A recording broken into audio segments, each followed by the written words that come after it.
Bueno, buenas tardes a todos los presentes y los virtuales. Bienvenidos a una nueva sesión del curso de actualización en matemáticas. Es para mí un gran honor presentar al conferenciante de hoy. Él es Jesús López Hidalgo, catedrático de Estadística e Investigación Operativa de la Universidad de Navarra, director del Instituto de Ciencia de los Datos e Inteligencia Artificial, también de la Universidad de Navarra, y director del máster en Big Data Science. Actualmente es el presidente de la Sociedad de Estadística e Investigación Operativa y miembro electo del Instituto Internacional de Estadística. Ha realizado estancias de investigación en varias universidades internacionales, Manchester, Glasgow, California, Alberta, y además es profesor adjunto de la Universidad Nacional de Colombia en Medellín. Jesús ha publicado más de 100 artículos de investigación en revistas de reconocido prestigio y es autor de varios libros, entre ellos El azar no existe, tratamiento para el manipulador patológico apto solamente para gente que piensa, ya nada más que el título es muy sugerente, o análisis de supervivencia. También es autor de artículos de opinión muy importantes en estos momentos, como ¿por qué fallan las encuestas? O ¿por qué es imprescindible aprender estadística en la escuela? Como veis, tenemos con nosotros a todo un referente internacional en la ciencia de los datos que tan importante es hoy en día. Así que no puedo más que agradecerle que haya aceptado nuestra invitación y le dejo a él el micrófono. Muchas gracias. Muy bien, pues muchísimas gracias, Judith, y muchas gracias al departamento por invitarme a dar esta charla. Es una charla de divulgación, pero no de divulgación de un tema específico de estadística, sino he querido plantearla así con este título tan general. Luego hablaré de un libro que se llama Un autoestopista galáctico, que a lo mejor habéis leído o habéis visto la película, y es una trilogía de 4 libros, es una parodia de la ciencia ficción, y uno de ellos es el universo, la vida y todo lo demás. Por eso de ahí viene el título, ¿no? Ya, en fin, ¿qué más podemos decir de inteligencia artificial, big data, ciencia de los datos, matemáticas, estadística, informática y todo lo demás, ¿no? De ahí viene un poco la idea. Entonces voy a hacer un poco de historia a mi manera, la historia que hace un matemático, que siempre es un poquillo simplona, ¿no? Pero bueno, un poco de historia. ¿Qué hay de nuevo en todo esto? En la inteligencia artificial, en la ciencia de los datos, en el big data, ¿qué hay de nuevo? ¿Qué pienso yo que hay de nuevo? Esto, en buena medida, es opinión mía, es mi visión de esto. Alguien podría decirme, bueno, no, es que yo entiendo por inteligencia artificial otra cosa, o entiendo por ciencia de los datos otra cosa. Pues lo daría por bueno. No tengo ningún inconveniente. Pero yo voy a explicar lo que yo veo, lo que pienso que es, ¿no? Y qué es, y algunos ejemplos, 3 ejemplos he seleccionado de cómo la estadística, en particular, se adapta a este mundo de Big Data, fundamentalmente. Bien, esta mañana mismo he visto esto, ¿no? He visto esto. Ya están ahí los datos, están ahí hasta para comprar cosas, como uso dinerario de los datos, ¿no? Pues parece que ya hay algunas máquinas que se puede pagar con datos, no con Bitcoin, sino con datos, estrictamente, dando información.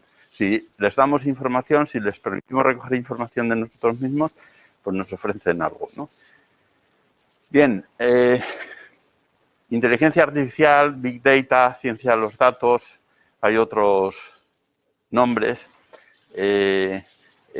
Yo me gusta decir que son 3 caras de la misma moneda. Bueno, siempre se me ríe la gente por lo de las 3 caras, pero es que hay caras que tienen 3... hay monedas que tienen 3 caras. O sea que... Bueno, pues yo lo veo así, ¿no? Son 3 caras de la misma moneda. Evidentemente, inteligencia artificial no es lo mismo que Big Data, no es lo mismo que ciencia de los datos, tampoco Big Data, pero Todo ello tiene una base común importante y en buena medida, como luego comentaré, pues asentada en las matemáticas y en la informática, que son primos hermanos, por no decir hermanos de sangre, ¿no? Bueno, pues un poco de historia, ya digo, hecha por un matemático de aquella manera. Entonces, aunque sea empezar por el tejado, pero historia de titulaciones universitarias en España, ¿no? Es empezar por el tejado, pero al fin y al cabo, ¿cuándo surge una titulación? Pues cuando esa ciencia o esa disciplina está sistematizada, suficientemente sistematizada como para poder ofrecer una titulación sobre eso. O sea que me parecía una buena manera de reflejar la historia de algunas disciplinas o ciencias, ¿no? La primera licenciatura en Ciencias Exactas pues es de la Universidad Central de Madrid en 1858. Como tal, puede que hubiera algo antes, pero, en fin, eso sistemáticamente es así. Y, por supuesto, la ingeniería, digamos, electrónica, me refiero a la electrónica porque es la que está más relacionada con la inteligencia artificial y con pues todos estos temas, ¿no? que estamos considerando. Fijaos que he puesto puntos suspensivos antes y después, porque ha estado situada en todo. Ahora mismo está fundamentalmente situada en la ingeniería industrial, rama electrónica, ¿no? Pero también he visto pues ingeniería aeronáutica electrónica y bueno, buscando pues he visto todo tipo de combinaciones en las que aparece la palabra electrónica, que es esencial pues en esta idea de bueno, de la informática en particular, ¿no? Bien, ingeniero de telecomunicación pues quizá es un poco más reciente. No sé si es una derivación de la ingeniería electrónica o no, yo ya ahí no me voy a meter, pero bueno, evidentemente van muy de la mano. Yo he estado en una escuela de ingenieros industriales durante bastantes años y sí que he visto pues que ingenieros de telecomunicaciones pues eran los catedráticos de ingeniería electrónica. O sea que, de alguna manera, ahí estamos. También ingenieros de telecomunicaciones que son catedráticos de informática, ¿no? De algún área de informática. Bueno, la primera escuela de estadística pues surge en 1952 en Madrid. A mí nunca me ha quedado claro, pero esto seguro que alguien que se sabe y es... Pero bueno, nunca me ha quedado claro el tipo de titulación que ofrecían. No me parece que fuera una titulación oficial, como son las licenciaturas que había en esos momentos y demás, pero bueno, existía la Escuela de Estadística y sigue existiendo ahora como facultad de estudios estadísticos. La primera licenciatura de informática como tal, pues parece que nace en la Complutense en 1970 y yo creo que en el resto de España pues viene apareciendo a finales de los 80, por no decir más bien en los años 90, ¿no? Y bueno, creo que todos somos conscientes de que todas ellas o casi todas han estado soportadas a veces en mayor o menor medida en matemáticos, físicos e ingenieros, ¿no? Pero bueno, la primera diplomatura de estadística, sin embargo, sí que surge muchísimo más tarde, en 1990, y luego ya pues se ha convertido en un grado, ¿no? Además de las titulaciones que luego se llamaron, perdón, las licenciaturas que luego se llamaron en matemáticas, no en ciencias exactas. Y bueno, pues ahora mismo, actualmente, están surgiendo por todos los sitios grados y másteres en ciencia o ingeniería de los datos, Big Data, inteligencia artificial, Business Analytics, bueno, etcétera, ¿no? Combinaciones de estos elementos y algunos otros. Bien, en España hay una serie de atribuciones, sobre todo para los ingenieros, que en 2009 se quedó bastante aguada con la llamada ley Ómnibus, por la cual pues, no es necesario visar todos los proyectos como era necesario antes. Y sin embargo, pues me parece a mí que hay como una cierta tendencia hacia este tipo de certificaciones o acreditaciones profesionales. He puesto la de URACE porque es la que se utiliza junto con la verificación de la ANECA en muchas ingenierías, ¿no? Para darle un sello especial de calidad que no sé si tiene mucha trascendencia, la verdad, pero bueno, ahí está. Pero bueno, no me refiero ya solo a eso, sino a acreditaciones, digamos, extrauniversitarias, certificaciones que están dando diversas, a veces compañías u otro tipo de instituciones, a veces universidades también, ¿no? En este tipo de cosas. Bueno, ¿por qué he traído a colación todo esto? Porque me parece que cuando hablamos de inteligencia artificial, cuando hablamos de ciencia de los datos, cuando hablamos de Big Data, de alguna manera estos son los protagonistas. Y esta historia también nos ayuda a ver cuándo esos protagonistas han aparecido en escena, ¿no? Ya digo que el hecho de que haya aparecido la titulación universitaria no significa que antes, claro, ya se estuviera trabajando en esos temas durante mucho tiempo. Bueno, historia de la inteligencia artificial. Pues como muchos sabréis, el origen está en un congreso en 1956 en el que John McCarthy pues habla de inteligencia artificial por primera vez. Este hombre se arrepintió de haberlo llamado inteligencia artificial, porque ciertamente es un nombre muy rimbombante, suena muy bien, da para muchas películas de ciencia ficción, pero quizá nos desvía un poco de lo que realmente queremos expresar con eso. Bien, yo creo que no es una cuestión de robots, o por lo menos no es solo una cuestión de robots. Muchas veces, inteligencia artificial, claro, sí, uno piensa en un robot, ¿no? Y además en un robot que tiene carne y neuronas bueno, bien, no es exactamente eso lo que entendemos. Por supuesto, la robótica está ahí, muy cerca de la inteligencia artificial, de la ciencia de los datos, etcétera, pero bueno, en realidad todo comienza ahí, ¿no? Con la máquina de Turing, donde, digamos, nace el algoritmo, podríamos decir, el algoritmo moderno, o donde el algoritmo pues, puede implementarse para resolver problemas complejos, problemas matemáticos complejos. Al final son problemas que se reducen o que se deben formular finalmente en una terminología matemática y mediante un algoritmo resolverlos de modo aproximado, casi siempre, ¿no? Bien, yo tenía un profesor que decía que la informática era un teorema matemático. Bueno, esto que no se me enfaden los informáticos. decía esto. Supongo que se refería a esto, a esta idea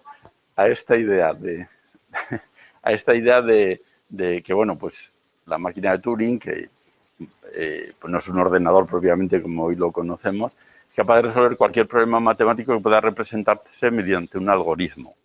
Bueno, sabemos que no todos los problemas matemáticos pueden representarse mediante un algoritmo, lo cual nos da todavía un cierto margen a que haya una inteligencia artificial que realmente se comporte exactamente como la inteligencia humana. No digo ya como un humano, sino como la inteligencia humana. Porque claro, podemos hablar de inteligencia artificial, pero no es lo mismo que hablar de voluntad artificial o libertad. No es lo mismo que hablar de sentimiento artificial. No es lo mismo que hablar de instinto, pasión artificial, sufrimiento, placer, humanidad artificial, incluso animalidad artificial. Bueno, esto de todas formas es una cuestión filosófica que no voy a decir que no me interesa, pero bueno, que está lejos de lo que queremos expresar con esto, ¿no? Bien, lo que sí puede hacer la inteligencia artificial o lo que llamamos inteligencia artificial es imitar el comportamiento, la manera de pensar, la manera de actuar de una persona humana, ¿no? Incluso hasta hacerlo imperceptible. Ahí está el famoso test de Turing, ¿no? Para ver si somos capaces de detectar que después de conversar con una máquina no en el sentido físico, sino con un sistema de inteligencia artificial, si somos capaces de detectar, un humano es capaz de detectar que está hablando con un robot o con un sistema de inteligencia artificial, mejor dicho, o no, ¿no? Bueno, puesto aquí con Google Trends he buscado el término Big Data, ciencia de los datos. En rojo está ciencia de los datos, desde 2004 hasta hoy, y veis cómo, bueno, pues ciencia de los datos ha ido subiendo de una manera moderada y más o menos se ha estabilizado.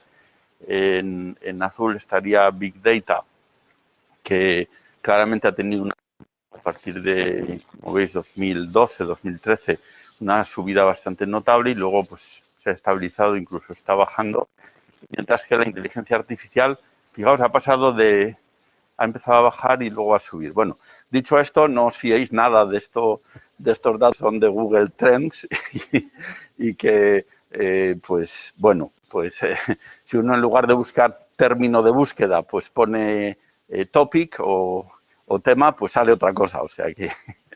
Y lo que sí lo he puesto en inglés y en todo el mundo para evitar posibles sesgos de tal. Pero bueno, creo que sí refleja relativamente bien la evolución de la terminología. Es puramente eso.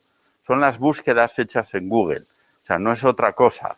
No quiere decir que sea más importante, menos importante o no.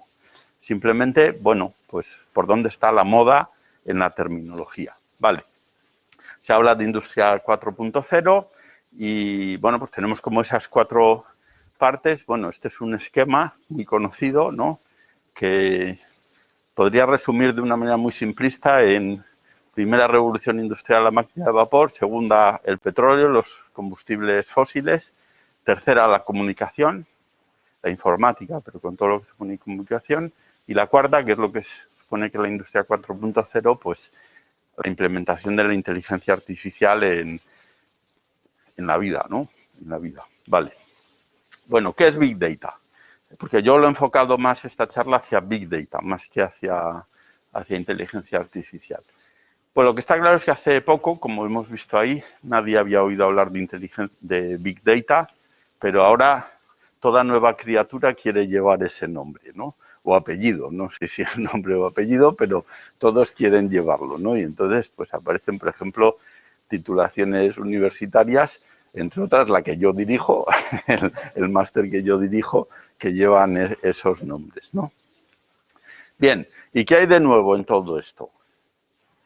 Es lo de siempre, pero está ahora de moda y va a ser una burbuja que explote en un momento dado como la inmobiliaria y se quede todo en nada. Yo creo que no. Yo creo que hay una burbuja, pero una burbuja que cuando explote va a dejar un pozo bastante importante, ¿no? Y únicamente sí es importante distinguir lo que hay de nuevo y lo que en realidad pues es lo de siempre, solo que ahora está un poco más de moda, o por decirlo de otra forma, ahora se le da más importancia porque Google y otros han demostrado que la tiene y porque son capaces de ganar mucho dinero con eso y de hacer cosas también para nosotros, para los usuarios, no lo olvidemos. Bien, ¿qué hay de nuevo? Bueno, pues creo que aquí está la verdadera interdisciplinariedad, ¿no?, o transversalidad, como queráis llamarlo. Nos hemos dado cuenta, así de repente, bueno, ya nos habíamos dado cuenta hace mucho tiempo, pero no había manera de ponerse de acuerdo, de que necesitamos colaborar. Científicos, economistas, humanistas, tecnólogos, y sentarnos a colaborar, ¿no? Esto es muy importante. Un matemático solo no va a conseguir hacer nada. Un informático solo tampoco.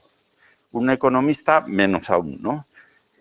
Un humanista, pues nos necesita. O sea, esta mañana he estado con la persona que lleva en la universidad el laboratorio de humanidades digitales.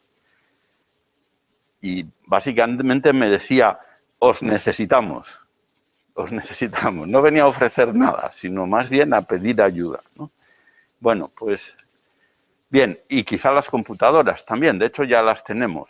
Ya todos trabajamos con un ordenador al lado. Yo paso todos los días por delante de la biblioteca, que tiene una sala de lectura, y casi todos los alumnos están estudiando con el ordenador delante. O sea que de alguna manera somos ya una humanidad aumentada por el ordenador. No lo tendremos incrustado en ningún sitio, en el cerebro ni en ningún sitio, pero ahí está. Lo estamos utilizando y nos está ayudando. Para venir aquí no he necesitado mirar el mapa. Me ha bastado que me mandaran la ubicación y ya con eso pues el GPS me ha traído, ¿no? O mejor dicho, la aplicación que... Bien. Quizá el término Big Data a mí me suena el término Big Bang.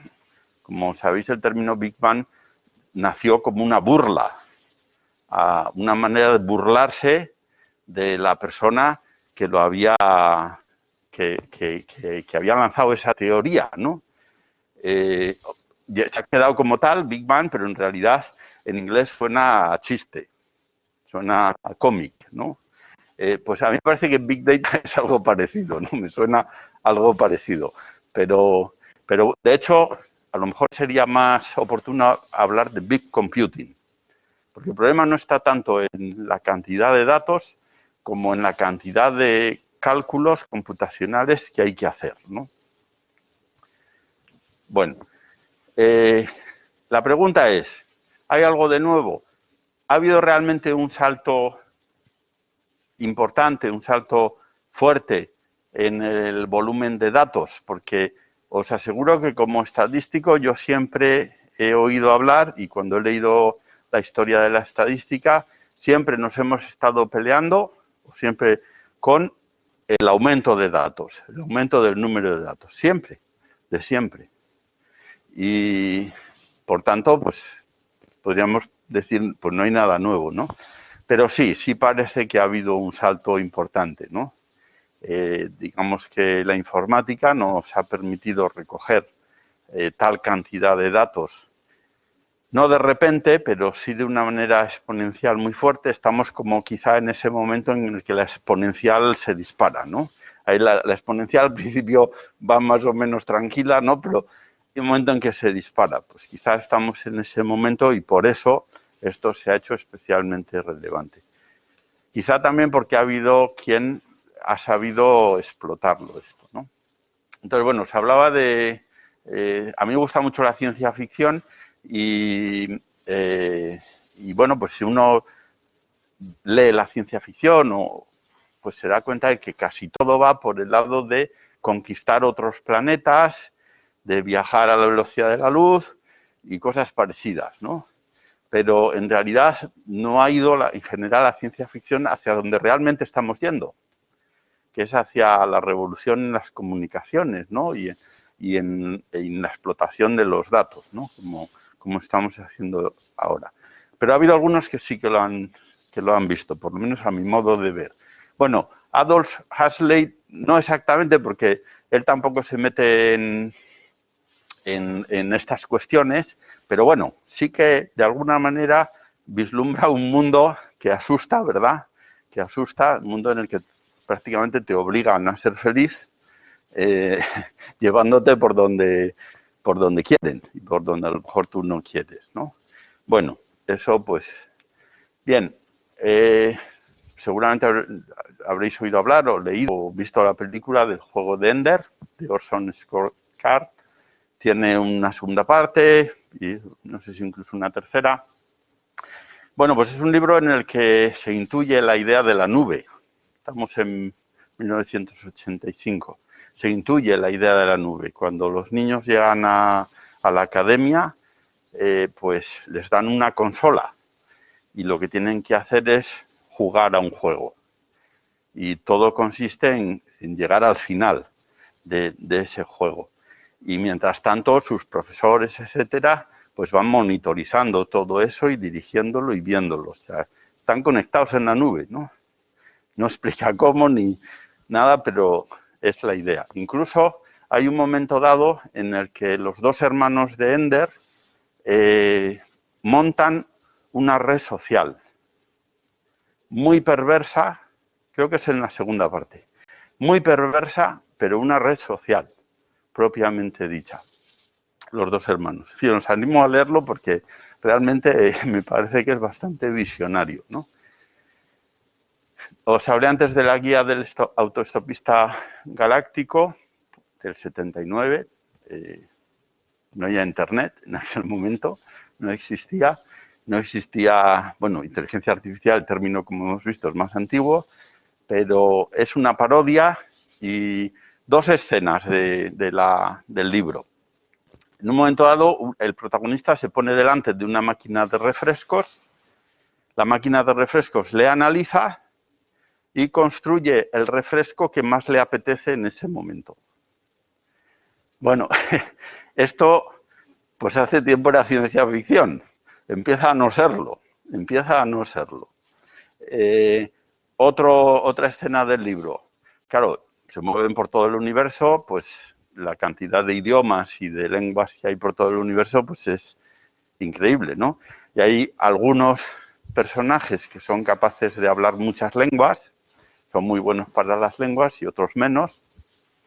Y uno de los que son muy buenos para las lenguas son unos pececitos pequeños, muy pequeñitos, que hablan muchísimos idiomas. Entonces, pues si tú tienes un pececito y la otra persona o el otro ser que habla un idioma endiablado, pues tiene otro pececito, pues basta meterlo en el oído y el pececito en tiempo real va traduciendo, de manera que puedes hablar con la otra persona, cada uno en su idioma, sin ningún problema y casi en tiempo real. Bueno, pues verdad que esto ya es casi esto ya es realidad, podríamos decir, ¿no? Falta un poco la cosa de ajustar el pececito, pero poco más, ¿no? Bien, y el libro de 1964 de Orwell, pues también es una realidad, ¿no? Digamos que toda la vida de una persona está monitorizada en este libro, el Gran Hermano famoso, ¿no? Que te está contemplando continuamente, estés donde estés, para corregirte, para llevarte por el buen camino, etcétera, ¿no? Pues, bueno, pues nosotros estamos monitorizados casi todo el día. Pensad un poco, haced un poco de balance de por cuántas cámaras pasáis a lo largo del día, pasáis o estáis fijos. Ahí, no me refiero solo a la del ordenador, que podría estar incluso activada, pero muy buena parte del día estamos monitorizados. O sea que esto también es una gran realidad. Bueno, ¿qué es? Pues antes de qué es, me gusta poner esto. Esto es lo que tenía Platón a la entrada de la academia, exactamente con esas palabras y esos símbolos, ¿no? Que es, no entre aquí quien no sepa geometría. Bueno, se refería más a las matemáticas o incluso a la ciencia más en general, pero me parece que es muy importante que en todo esto, pues, distinguir, ¿no? Bueno, pues, para poder profundizar, para poder hacer, pues, todas estas cosas, todos estos análisis, etcétera, utilizar estos modelos con un poquito de garantías, pues hace falta saber, ¿no? Hace falta saber, hace falta profundizar. Y bueno, lo digo siempre porque veo que a veces hay mucho humo detrás de todo esto. A veces, pues, bueno, pues me he encontrado, y hablo de un caso real, de personas que en la tarjeta de visitas pues pone especialista o no sé qué en Big Data y luego, pues, en mitad de la reunión o de la charla donde trata de vender el producto, nos dice que ha venido a traernos algoritmos sin matemáticas.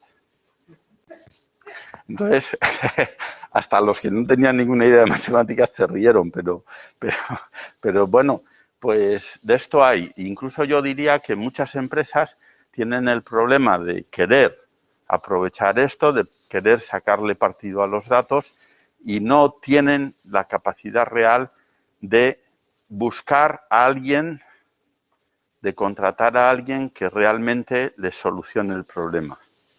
Y entonces acaban contratando a una persona que más que analizar los datos, lo que hace es llevarlos de un sitio para otro y marearlos, ¿no? Pero al final no.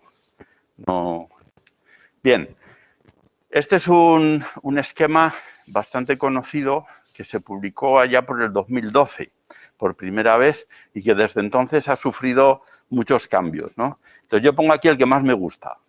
El que más me gusta. El que más me gusta es este, en el que, como veis, ¿qué es la ciencia de los datos? Pues la ciencia de los datos se apoya en tres patas, fundamentalmente. Una pata es la informática, especialmente la computación, pero la informática en general, también la parte de comunicación, etcétera.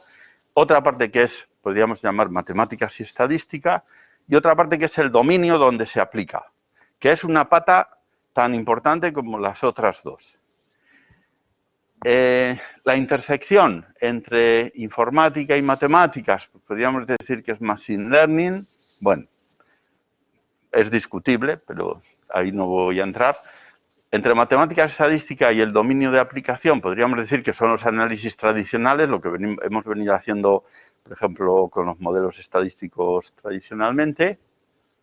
La intersección entre informática y el dominio de aplicación es una zona de peligro, porque es hoy día disponemos de mucho software que hace análisis de datos en un tiempo increíble, pero si no sabemos qué es lo que estamos haciendo, si estamos haciendo un análisis donde no se cumplen ninguna de las hipótesis que deberían cumplirse para hacer ese análisis, o no es el adecuado, o no hacemos la interpretación adecuada, pues eso nos puede llevar a la ruina, ¿no? Bien, intersección de todo, pues sería la ciencia de los datos. Pero me gusta más este. Es lo mismo, solo que en la intersección aparece el unicornio. O sea, imposible. Nadie puede ser especialista en ciencia de los datos, en inteligencia artificial, en big data. Nadie. Esto es una cuestión de equipo. Es un equipo. Si alguien nos dice que es especialista en esto, pues hay que dudar de la credibilidad de esa persona porque es imposible, es imposible. Más bien, pues lo pondría así con un círculo un diagrama de Venn que lo engloba todo, y ya digo, más que hablar de científico de datos, creo que deberíamos hablar de ciencia de los datos o de equipo multidisciplinar o interdisciplinar, pues que domina estos. Bueno, he puesto aquí abajo también más la gestión. Esto es importante. A veces los matemáticos o así más científicos no le damos tanta importancia a la visión de negocio, pero es importante, porque si no hay pues la posibilidad de un posible rendimiento, pues ninguna empresa nos va a hacer caso. Y como es lógico, pues una empresa lo que busca es ganar dinero, ¿no? De una manera limpia, vamos a suponer, y de una manera honrada, y de etcétera, etcétera, pero busca ganar dinero. Y por supuesto la ética, que todo esto pues empieza a ser muy seria, ¿no? Muy seria. Y la legislación, que va muy de la mano. Claro, la legislación siempre viene después de la realidad, y aquí la realidad va demasiado rápido. Entonces la legislación viene demasiado lenta y nos hacen leyes de protección de datos que no funcionan del todo bien, porque nos marean en cosas que son innecesarias, y sin embargo otras que son importantes no las tienen en cuenta, ¿no? Pero bueno, ahí están, hay que trabajar y hay que formar a los en la Universidad de Navarra van a poner en marcha un máster de Derecho Digital, y nos han pedido a nosotros que echemos una mano en eso. O sea, que creo que van por el buen camino, porque es importante que se formen en estas cosas. Y en Big Computing, bueno, pues que fundamentalmente lo que hay de nuevo aquí es que tenemos fuentes de datos muy diversas, creadas de muy distinta manera, variables que en un sitio se han medido de una manera, en otros de otra. Bueno, pues ahí toda la ciencia está en saber conjuntar todas esas bases de datos, todas esas fuentes y sacar la máxima información, ¿no? Por ejemplo, de distintos países. Bueno, ya lo hemos visto ahora con el COVID, ¿no? Como pues muchos matemáticos hemos intentado hacer algo, ¿no? Con los datos y era desesperante, ¿no? Era desesperante, como en una comunidad autónoma lo medían de una manera, en otra de otra, una venía con unos retardos, en otra con otros, en fin, era muy difícil, ¿no? Pues bueno, la computación distribuida, incluyendo la distribución en paralelo, pues es algo esencial aquí. Y la computación en la nube. Yo le he oído a un estadístico que trabaja en Google definir Big Data no por el número de terabytes, sino definirlo como cuando yo necesito hacer mis cálculos y mi computación en la nube, es que ya estoy trabajando con Big Data. Y a lo mejor pues, no son grandísimas cantidades de datos, pero a lo mejor los cálculos que tengo que hacer pues me exigen eso, ¿no? Habitualmente sí son grandes cantidades de datos, pero... Bien, la conectividad de los datos en tiempo real, pues, bueno, los datos que vienen de una cámara de vídeo, pues, son efímeros, o sea, al cabo de un tiempo, pues ya no se pueden seguir conservando, o sea que hay que hacer los análisis sobre la marcha. Hay que quedarse con aquello que sea más relevante. Me contaban de pues, un satélite, ¿no?, que lanzaron hace unos años y bueno, pues era imposible que todos los datos que recibía el satélite pudieran enviarlos a la Tierra. No había manera de enviarlos todos. Bueno, pues sugiere la idea de, pues a lo mejor hay que analizarlos ahí arriba o hacer un filtrado ahí arriba, en fin, este tipo de cosas, ¿no? Bien, por poner un ejemplo que a mí me gusta mucho, es el paradigma, un poco cómo ha evolucionado esto y qué hay de nuevo, que es el título de este apartado. El de los primeros traductores, ¿no? Los primeros traductores aparecen en los años 40 y utilizan pues, el vocabulario y las reglas gramaticales. Vocabulario de un idioma, vocabulario del otro, reglas gramaticales de uno y de otro, y con eso hacen una traducción.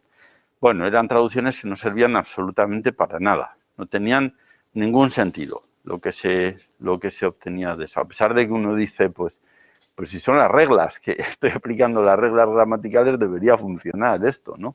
Pues no funcionaba. Más tarde se utilizó la estadística. ¿Cómo? Pues se tomaron libros que ya estaban traducidos, bien traducidos por profesionales, una gran muestra, y con eso pues se utilizó esa información para hacer nuevas traducciones. Bueno, pues eso funcionó mucho mejor que lo anterior, pero muy mal también, muy mal. Durante muchos años pues ese tipo de traducciones no servían tampoco de mucho. Hasta pues que llega Google y compañeros, ¿no? Y entonces, pues con muchísimos datos, aunque sean de poca calidad, con muchas traducciones que hay en la web, en la internet, aunque no sean de calidad, pero llega un momento, y yo diría, una opinión mía, yo diría que lo que hay de nuevo en esto es que llega un momento en que la cantidad es capaz de suplir a la calidad. Yo trabajo en diseño de experimentos y en diseño de experimentos lo que buscamos es precisamente hacer los experimentos más informativos, o sea, obtener los datos de mayor calidad. Pues bueno, ya luego, si me da tiempo, pondré un ejemplo precisamente de cómo nos estamos adaptando a esto. Porque claro, diseño de experimentos parece que es lo más contrario a gran cantidad de datos. Porque lo que siempre hemos buscado es minimizar el número de datos, el número de experimentos para obtener los mismos resultados. Bueno, me he encontrado también, he estado unos años en un instituto de humanidades, tratando de echar una mano en la parte estadística y demás, humanidades y ciencias sociales, y me he encontrado pues, con sorpresas interesantes, ¿no? Por ejemplo, bueno, como sabéis, muchos algoritmos de los que se utilizan ahora y que funcionan muy bien están basados en procesos naturales, procesos de la naturaleza. Quizá el más conocido pues, son los de redes neuronales, ¿no? Pero hay otros muchos basados en las colonias de hormigas, en las abejas, en las bandadas de pájaros, en fin, hay muchos algoritmos de estos que funcionan muy bien. Eso sí, no se sabe muy bien por qué, ni por supuesto nadie es capaz de demostrar la convergencia. Pero en la práctica funcionan bien. Bueno, pues al mismo tiempo hay, sobre todo filósofos, que se plantean, bueno, ¿y estos algoritmos basados en procesos naturales no nos podrían enseñar algo sobre cómo funciona el cerebro, por ejemplo? Pues hay gente estudiando eso. Utilizando las redes neuronales artificiales, tratar de extrapolar, de que eso les sirva para entender mejor cómo funciona el cerebro. Bueno, pues también es interesante, ¿no? Es otro punto de vista, ¿verdad?, que yo no lo tenía, nunca se me había ocurrido pensarlo, siempre me pareció que las redes neuronales pues era utilizar la idea del funcionamiento de las neuronas de una forma muy simplona, porque no es que se meta en grandes profundidades de cómo funcionan las neuronas, pero que funcionan muy bien, ¿no? Bien, no sé si conocéis este ejemplo, y resulta que intentaron diseñar con un algoritmo pues, que estaría basado en lo que fuera, ¿no? El chasis de un dron con 4 hélices, que fuera ligero y que fuera ágil. ¿Y qué salió? El esqueleto de una ardilla. O sea que, efectivamente, parece que nos podrían enseñar algo los algoritmos. Bueno, claro, los algoritmos hacen el análisis predictivo tan fácil, y sobre todo me estoy refiriendo aquí a las famosas cajas negras, porque lo que no son cajas negras, pues sí que lo conocemos y sabemos interpretarlo y demás, hace el análisis predictivo tan fácil que no necesitamos entender bien lo que hacen. Entonces, la pregunta es, ¿comprender las cosas a fondo ya no es importante? Entonces, hace poco, no sé si conocéis la revista The Conversation, es una revista de divulgación científica, bueno, por ahí esto, y lo he copiado porque me pareció interesante, ¿no? Necesitamos una tecnología desprovista de arrogancia e infantilismo que recupere la prudencia, humildad y seriedad de su madrina, la ciencia. La ciencia. Y vuelvo otra vez a lo anterior. Bueno, creo que esto es esencial, ¿no? Bueno, pues ya voy a entrar y con esto ya acabaré. 3 ejemplos. Son 3 ejemplos de cómo la estadística en particular pues se puede y se está adaptando en concreto al tratamiento de grandes cantidades de datos. Como decía antes, pues ese es el problema, ¿no? Sobre todo problemas de computación. Ahora se va a ver en alguno de estos ejemplos. Un ejemplo típico, una operación típica en muchos modelos estadísticos o en muchos algoritmos es la necesidad de ordenar los números de menor a mayor. Aquí me parece que casi todos somos profesores o muchos, con lo cual a todos nos ha tocado ordenar los exámenes por orden alfabético alguna vez, ¿no? Y claro, cuando uno tiene 20 exámenes, pues los ordena más o menos bien.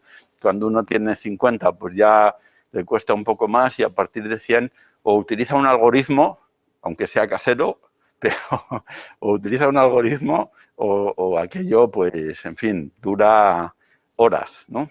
Horas.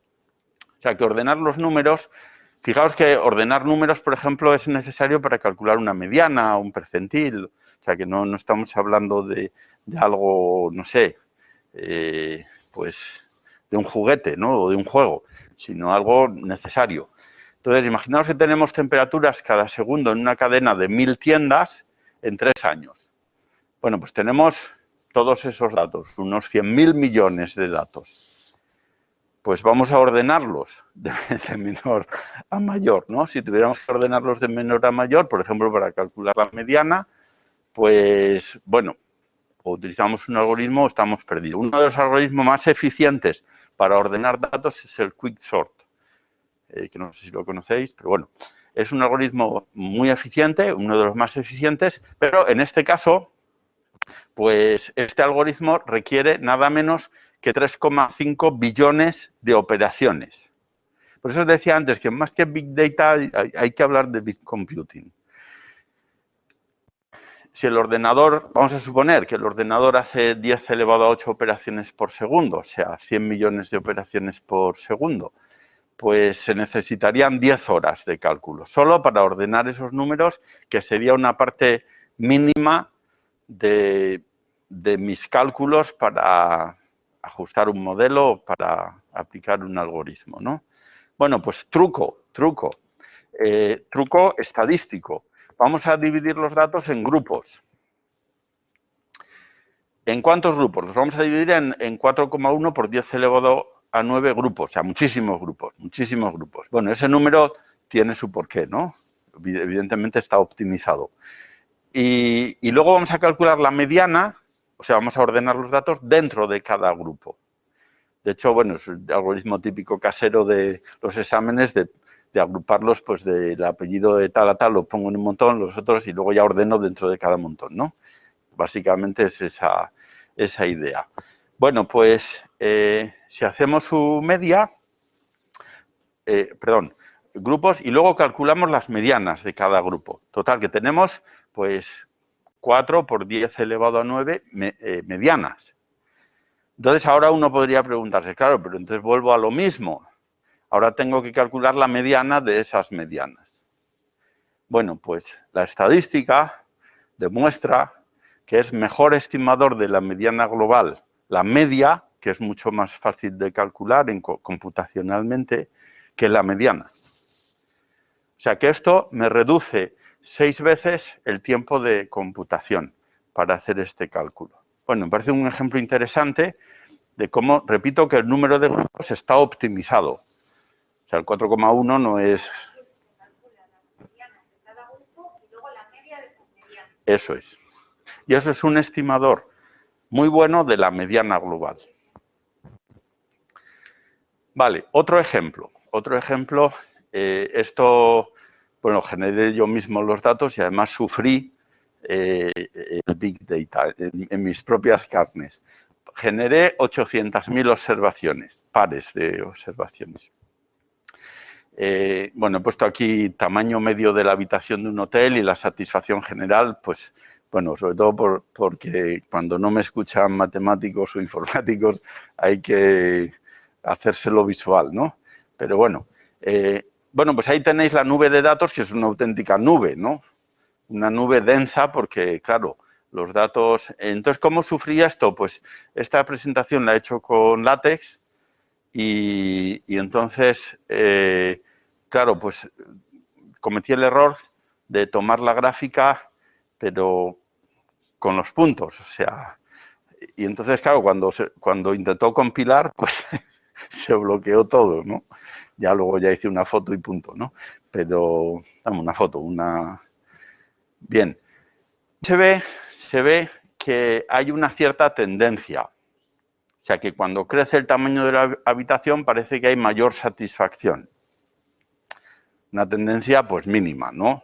Muy débil, que, bueno, si analizáramos desde un punto de vista estadístico con tantísimos datos, seguramente saldría significativa por tener muchos datos, pero que es bastante ridícula, ¿no?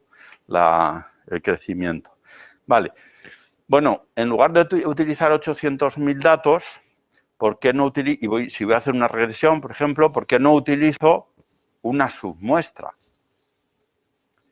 El teorema central del límite me garantiza que con no muchos datos, con una submuestra no excesivamente grande, consigo los mismos resultados que con toda la población. En este caso, conseguiría casi los mismos resultados que con... Pues vamos a hacer una submuestra de tamaño 1000, ya para asegurar, ¿no? Que pues me sale esto. Entonces, creo que es muy interesante ver, la nube es la misma, la nube global es la misma de antes. O sea, la tendencia global sigue siendo la misma, pero gracias a que he tomado la submuestra, visualmente me doy cuenta de que hay dos grupos distintos. Y en cada uno de esos grupos, ahora sí, la pendiente es no solo significativa, sino muy grande, ¿no?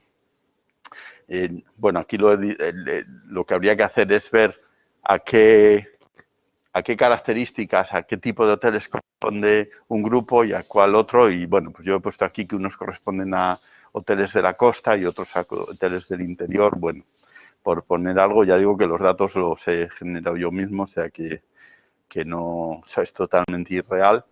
Pero bueno, pues pueden pasar cosas de este tipo. El tamaño de muestra en un modelo estadístico, pues hace que a veces salgan significativas cosas que desde un punto de vista práctico pues no tienen ningún interés. De hecho, en estadística cada vez se va hablando más de la significación estadística y de la significación clínica, por ejemplo, porque puede ser que encuentre significación, diferencias significativas desde un punto de vista estadístico y, sin embargo, desde un punto de vista clínico, pues no tiene ninguna importancia o no me sirven para decir, pues este tratamiento es mejor que este otro, aunque lo sea significativamente desde un punto de vista estadístico. Bueno, pero al reducir la muestra, pues puedo a lo mejor detectar mejor ese tipo de cosas. Bien, y ya ahora entro en lo que os decía antes, que es mi campo de aplicación, que es el diseño de experimentos.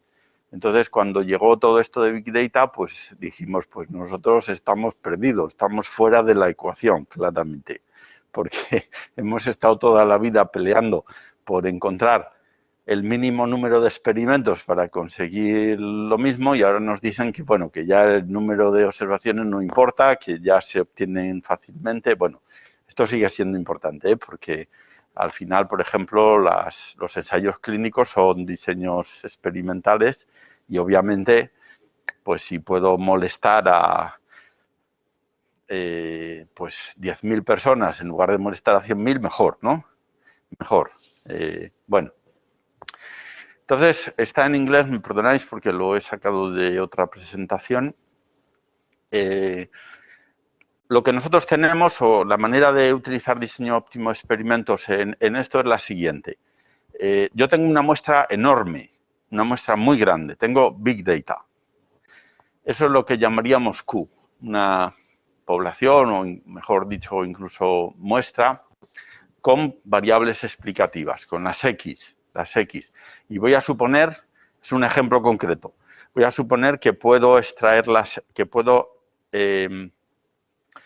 recoger una submuestra de las X fácilmente. Bueno, pues vamos a llamarlo así. X sería el conjunto de todos los puntos que son distintos. Entonces esos puntos, pues claro, algunos de ellos se repiten, ¿no? Porque en la población total o en la muestra, esa muestra grande, pues algunos pueden estar repetidos. Entonces considero una distribución de probabilidad sobre ellos. Bueno, no tiene mayor importancia eso, ni ahora mismo me interesa incidir en ello. O sea, volvamos al principio. Tenemos una gran muestra con las X, con X. Y resulta que yo en esas X puedo medir la Y. Voy al ejemplo concreto que así se entiende mejor. Supongamos que tenemos 2 millones de tweets. Y yo sé, por un análisis complejo, puedo saber si un tweet concreto proviene de un humano o de un bot. Entonces, yo lo que querría es encontrar un modelo que me determine si un tweet que me venga nuevo, pues procede de un humano o no. Vale, pues por tanto, la variable respuesta, la I, tiene solo dos valores. O es humano o es un bot. ¿Bien? Vale, entonces, vamos a suponer, o sea, en este ejemplo concreto, vamos a suponer que ese procedimiento para determinar si un tweet es humano o no es un procedimiento caro. Pues como una PCR, por ejemplo. Es un procedimiento caro. Entonces, por tanto, voy a elegir los X que me den más información. En lugar de tomar aquellos X de modo aleatorio, igual que hice antes, de los 800.000 datos, tomé 1.000 de modo completamente aleatorio. En lugar de hacer eso, me voy a ir a aquellos X que me van a dar más información. Entonces, en lugar de hacer un submuestreo aleatorio, voy a hacer un submuestreo probabilístico, pero basado en una probabilidad que a su vez está basada en la información de los datos. Bien. Entonces, yo lo que tengo que determinar es para cada X un peso, una función de probabilidad, que me va a decir, pues, submuestrea con estos pesos, o sea, darle más peso a estos puntos y menos peso a estos otros. Esto cualquier software, Python, matemática, MATLAB, etcétera, lo hacen, R, lo hacen sin ningún problema. Vale. Bueno, para esto, pues utilizo un modelo lineal generalizado, por ejemplo, regresión logística o Probit, que típicamente se utiliza, por cierto, que la regresión logística, pues no es que fuera para los estadísticos, pues no sé, nuestra bandera de presentación. Sin embargo, en Machine Learning, en inteligencia artificial, se ha convertido en el no va más. El no va más, la regresística. Bueno, pues ahí está, la regresión logística. Y, bueno, pues utilizamos un modelo de este tipo. La probabilidad de que sea un bot, pues viene dada por una función logística, de la regresión logística, que está entre 0 y 1, y por tanto lo que me va a dar al final, después de ajustar el modelo, es una probabilidad. Para cada X me va a dar la probabilidad de que provenga de un bot o no. ¿Bien? Vale, entonces, bueno, con este es el modelo. Utilizando este modelo, pues ahora yo puedo buscar los X que son más informativos para este modelo. Ojo, para otro modelo serían otros X, pero para este modelo en concreto que quiero utilizar, por ejemplo, regresión logística, pues voy a utilizar esto. Bueno, típicos pesos que se utilizan, bueno, por supuesto el uniforme, que es la regresión lineal, perdón, el muestreo aleatorio simple, ¿no? O sea, aleatoria, exactamente igual. Otro que se utiliza mucho es el basado en leverage, en la medida de influencia. Cuando yo ajusto el modelo, puedo calcular este valor de aquí, esta H, HI, pues es la medida de influencia de ese punto, de esa X, de ese valor de X concreto. Es la influencia que tiene en el modelo. ¿Bien? De manera que cuanto más grande sea, pues más influencia tiene ese punto en el modelo. Cuanto más pequeña, menos influencia. Bueno, pues puedo utilizar, ya veis, dividiendo por P más 1, P es el número de variables, o sea que es una constante, pues puedo utilizar ese HI para muestrear, teniendo en cuenta que eso me está dando una información. Esta es una manera relativamente simplista de hacerlo, que debería funcionar, y ahora veremos si funciona o no.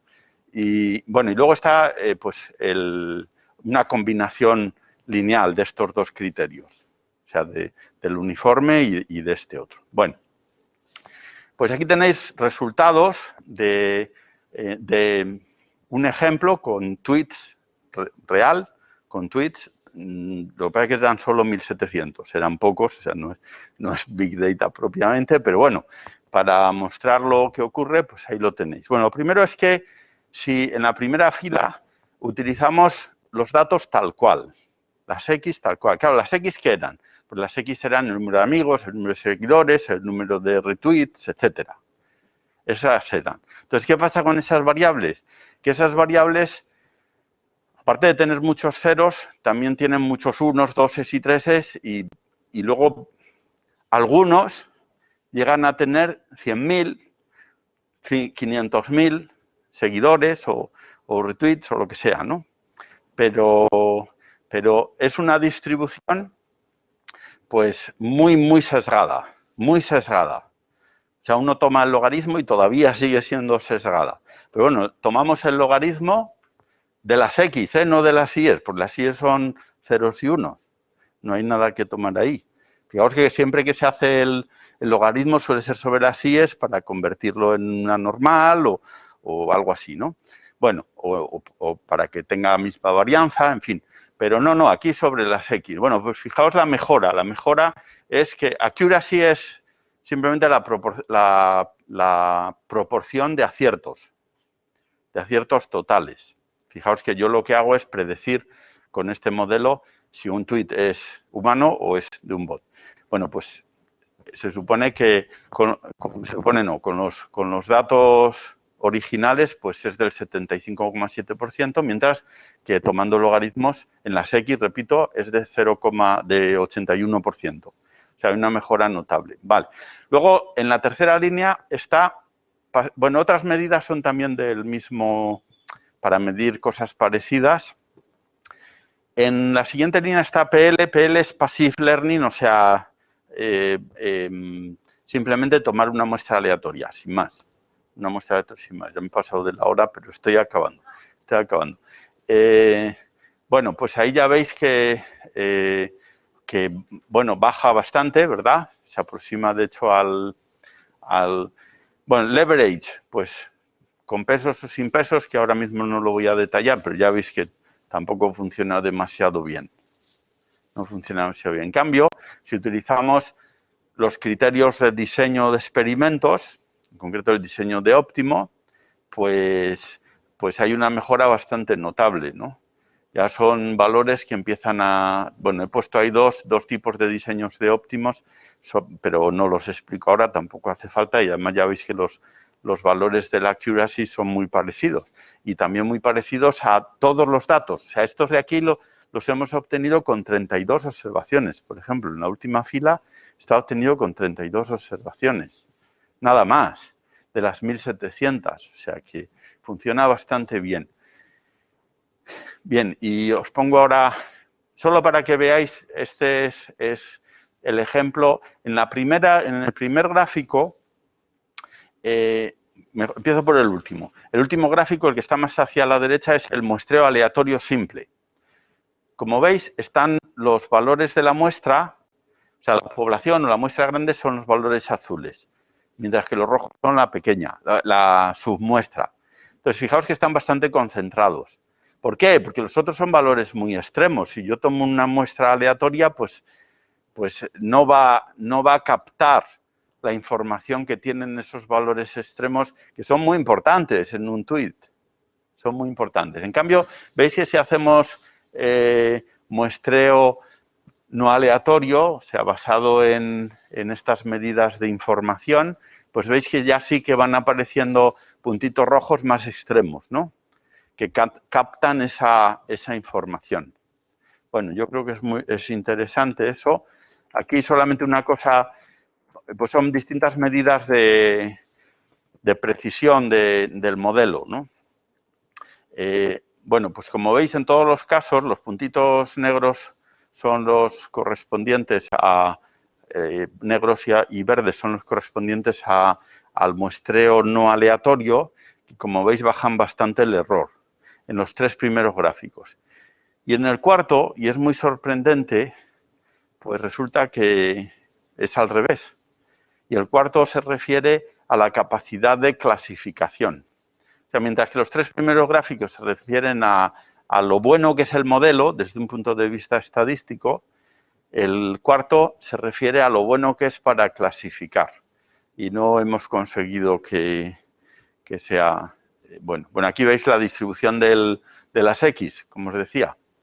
Pues son muy sesgadas, y al tomar el logaritmo, pues bueno, algunas mejoran algo, pero todavía siguen siendo bastante sesgadas, ¿no? Y bueno, pues esto es todo. Muchas gracias.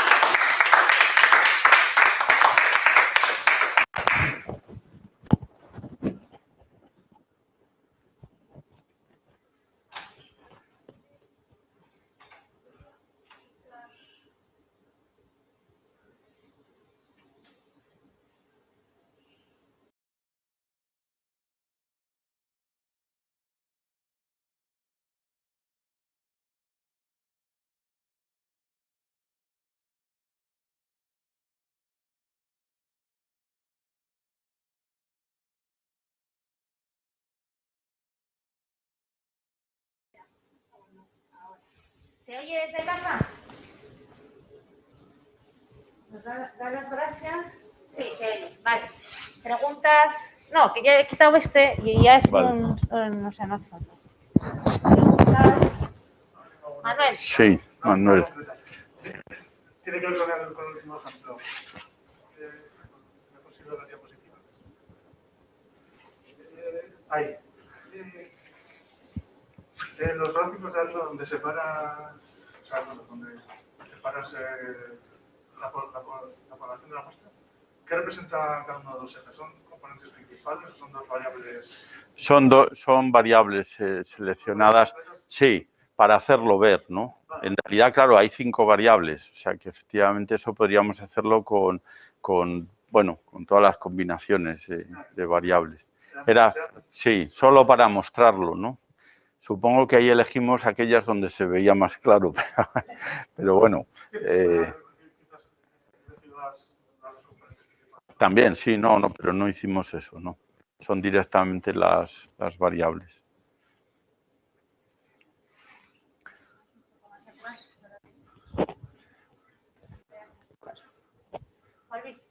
Eso que has puesto en diagramas de Venn, o sea, sí, hay una posición que tenéis que meter en marketing, porque siempre que se habla de Big Data, hay alguien que intenta vender y que al final es todo bastante falso, ¿no?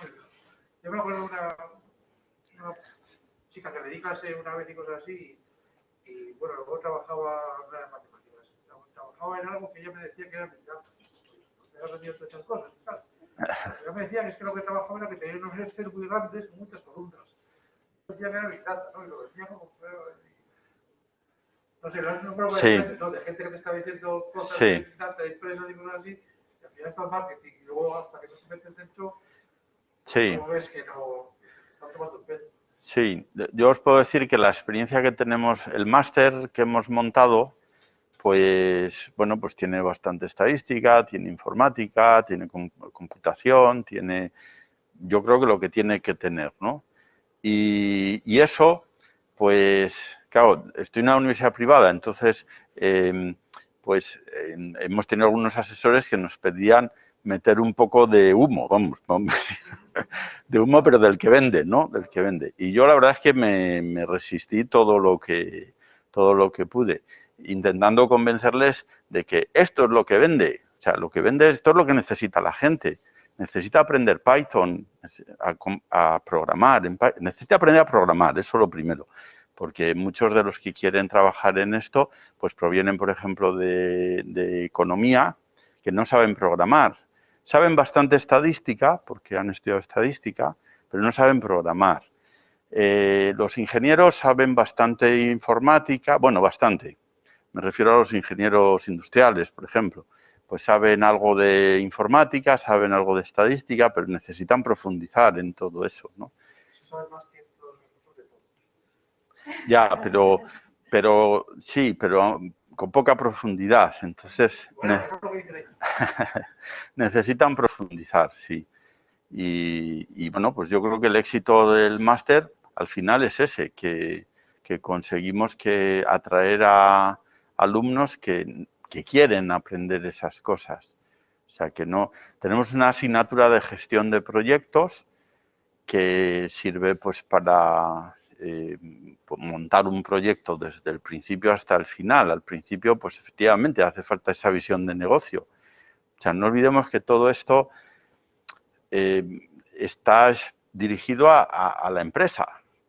O sea, que no solo a la empresa, a la administración pública también, por supuesto, pero bueno, a la empresa que tiene que sacarle su rédito. O sea, no es solamente por amor al conocimiento. Pero al mismo tiempo, muchas empresas lo que les está ocurriendo es que les resuelves el problema o les resuelven el problema y sabe que bien funciona esto y tal, pero ahora explícame por qué funciona tan bien esto. Y entonces, bueno, a veces no es fácil explicarlo porque hay una caja negra y entonces no tenemos la explicación, pero bueno, cuanto más sabe uno, cuanto mejor conoce los modelos, los algoritmos, etcétera, mejor podrá explicar por qué ha funcionado bien ese modelo, ¿no? Adaptarlos y hay cambios. Claro. Imagino que también hay otro hace los modelos y los algoritmos. Para eso tiene que ver ciertos principios. Sí. ¿No? Que nadie entra aquí que no sepa la mentira. O no decía que las opiniones de ciencia no sirven para nada. Solamente hace falta. Y esa otra parte también hace falta porque habrá empresas que son las que se dedican a hacer esas cajas negras que luego venden, ¿no? Sí. Y que se utilizan en otra parte. Sí. Sí que es imprescindible, en mi opinión, seguir enseñando en las universidades precisamente a mirar las cosas con profundidad, mirar las cosas con mucho rigor, ir despacio, entender profundamente los algoritmos y la manera de hacer nuevos, ¿no? Sí, sí, totalmente. Yo estoy teniendo experiencia ahora con, pues, bueno, con alguna persona, algún ingeniero industrial que le dirijo la tesis y está como muy acostumbrado a copiar código y pegarlo. Y claro, o sea, pegarlo cambiándole lo que él piensa que hay que cambiar para adaptarlo a nuestro caso. Y claro, no, me cuesta mucho convencerle de que prográmalo desde cero, porque aprenderás mucho, estás aprendiendo. Entonces, prográmalo desde cero, aunque te parezca una pérdida de tiempo, porque ya hay alguien que lo hizo. Pero así entenderás bien, pues, por qué no te sale, ¿no? Que en el fondo es lo que le ocurría.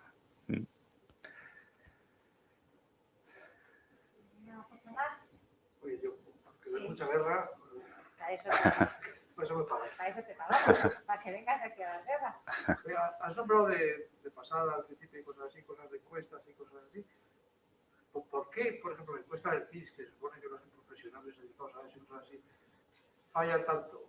¿Nos engañan a adrede o es que es muy difícil y son torpes? No sé. No, no son tontos. Yo, no en estas elecciones, pero en otras sí que leí una explicación del director del CIS que no habían cocinado los datos, ¿no? Esto de cocinar suena mal, pero es lo que hay que hacer. Es lo que hay que hacer. Entonces, claro, si no cocinas los datos, pues de acuerdo, no estás engañando a nadie, estás ofreciendo los datos exactamente que has recogido. Pero claro, los datos, si provinieran de una muestra aleatoria de verdad, pues no habría que cocinarlos. Pero como esto casi nunca ocurre, pues hay que cocinarlos. Yo incluso a alumnos de humanidades les pongo ejemplos muy sencillos, ¿no? De cómo pues, si en una muestra resulta que debería haber 50% de hombres y de 50% de mujeres y solo hay 40% de hombres y 60% de mujeres, hay que ponderar la media al final, porque si no, no estoy calculando un estimador de la población total, ¿no? Vamos, no puedo decir más porque pues también es una institución que está muy ligada al gobierno de turno, claro, y eso, pues bueno, no digo yo que se manipule, pero bueno, tiene también sus sesgos ahí. Sí, sí, vamos, ya digo, la explicación que vi, no en esta, sino en otras anteriores, fue esa. Que no, que iban a hacer como antes que cocinaban los datos, que claro, entonces pues no los cocinaba y ya está, y daba los datos que eran y ya está. Claro, sí, sí, cocinarlos es corregirlos para encontrar un mejor estimador, ¿no? Y ya está, sí. Bueno, Nos despedimos aquí. Aunque alguno ya se ha ido marchando. Bueno, muchas gracias a todos. Demasiado cerca. Gracias. A ti no te enfades, que está ahí. No, está ahí. No, ahí es aquí. Está ahí. Bueno, la siguiente va a ser Alejandro Maillo el 21 de mayo. Muy bien. Si ya no hay estado de alarma, igual puede venir la gente. A ver si es Esperemos que verdad. sea la última del estado de alarma, que no hagan más. Que no lo son.